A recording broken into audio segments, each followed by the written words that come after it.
Oiê! Você sabe qual é a diferença do corpo, da alma e do espírito? O nosso corpo ele foi feito para sustentar o nosso físico, para a gente poder tocar nas coisas materiais e para a gente poder expressar através da nossa boca o que tem dentro da nossa alma.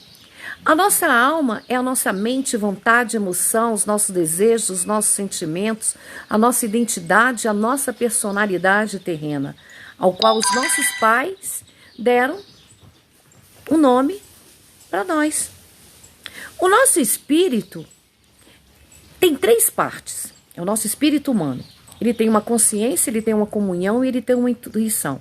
A consciência te mostra o que é certo e errado. A comunhão é a sua adoração, a sua intimidade com Deus. E a intuição é aquela voz no nosso interior que a própria razão desconhece. A nossa essência está no espírito. Eu vou te falar depois. Então, eu sou cristã, eu creio e vivo as escrituras sagradas. E lá fala o seguinte, que quando Deus ele fez ele fez um homem do pó. E ali ele fez tipo um bonequinho. Se ele não tivesse dado o sopro da vida, que ele soprou nas narinas, o homem seria um bonequinho. E ali ele passou a ter uma alma vivente. O homem passou a ter vida. Só que o propósito de Deus era o seguinte, era que o Espírito de Deus entrasse para dentro do homem e o corpo, a alma e o espírito do homem fossem totalmente direcionados por Deus. Por quê? Porque o homem seria a imagem e semelhança de Deus aqui na terra, expressando a natureza de Deus por onde ele for. For, né? Aí sabe o que aconteceu? O homem perde a presença de Deus. E o que acontece? E aí, quando o homem perdeu a presença de Deus, o espírito do homem ficou amortecido. E o homem passou a viver por si próprio. Então a alma dele, que é mente, vontade, emoções, desejos, sentimentos, passou a ter o quê? As vontades e as emoções do mundo, e não do nosso Deus lindo, maravilhoso. E o corpo do homem passou a expressar os sentimentos. Uns vivem pela maldade, por tudo das trevas, e outros vivem o lado bem, o lado que realmente acha que porque nunca matou, nunca roubou, está vivendo Deus. E não é assim. Viver Deus é viver na dependência dele. Viver Deus é viver na obediência. Viver Deus é seguir as escrituras sagradas. É você realmente renovar sua mente todos os dias e dizer, Senhor, eis-me aqui, sou pecadora, sou imperfeita, mas eu tenho o teu espírito que habita no meu espírito para eu viver na direção da tua vontade.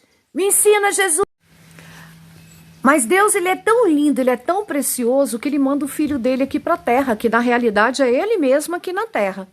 Então a palavra dele diz o seguinte, vamos fazer com que esse espírito ressuscite, vamos fazer que o homem ele passe a viver realmente com o Espírito Santo dentro do Espírito Santo, aliás, do espírito dele. O que ele faz? Ele simplesmente diz o seguinte na palavra dele, se com a tua boca confessares Jesus como seu Salvador e em teu coração creres que Deus o ressuscitou entre os mortos, serás salvo. Então quando você fala, Senhor Jesus, eu te amo, eu preciso do Senhor, a partir de agora eu confesso o Senhor como o meu único Salvador e creio que o Senhor ressuscitou Jesus Cristo entre os mortos, muda a minha história. E escreve meu nome no livro da vida, o teu espírito que estava amortecido, ele passa a ter vida, vida espiritual, amém? Aí quando você recebe o Espírito Santo, a sua mente passa a ser renovada, os seus pensamentos já não são mais os mesmos, porque os seus pensamentos vêm do pensamento de Deus. Então o seu corpo ele já passa a ser o templo do Espírito Santo, você passa a ser santificado, você passa a ser purificado, porque você agora não é mais uma criatura, você é um filho de Deus. E aí você passa por um processo de uma carreira.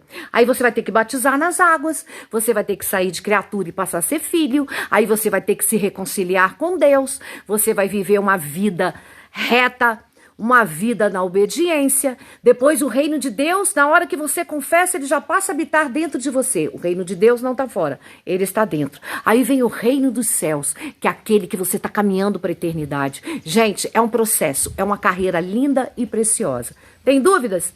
Pergunta aí, vamos conversar.